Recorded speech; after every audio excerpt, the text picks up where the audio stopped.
বাহাদুরপুর, শিবচর, মাদারীপুর।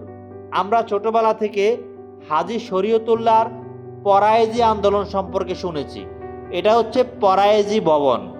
এখন পর্যন্ত হাজী শরীয়তুল্লাহর স্মৃতি বহন করছে।